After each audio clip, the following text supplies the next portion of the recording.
sisi tunamtangaza Kristo aliye chimbuko la matumaini. Yaani Kristo ndio mwalimu wa kwanza, mwalimu ambaye hajawahi tokea, aliyemfundisha mwanadamu kwa maneno na matendo kuwa na subira yenye matumaini nyakati zote, na hasa nyakati za shida.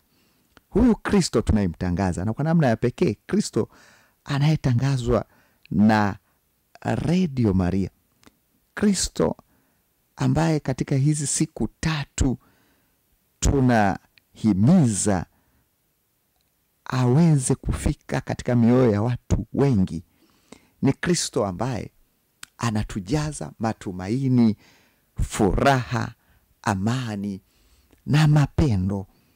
Ni Kristo ambaye ametuahidia mbingu yenye furaha tele. Kwa hiyo tuna umuhimu mkubwa wa kumtangaza huyu Kristo, kwa kuwa ndiye mafuta halisi yatakayo tusaidia kufika huko kunako matumaini ya milele.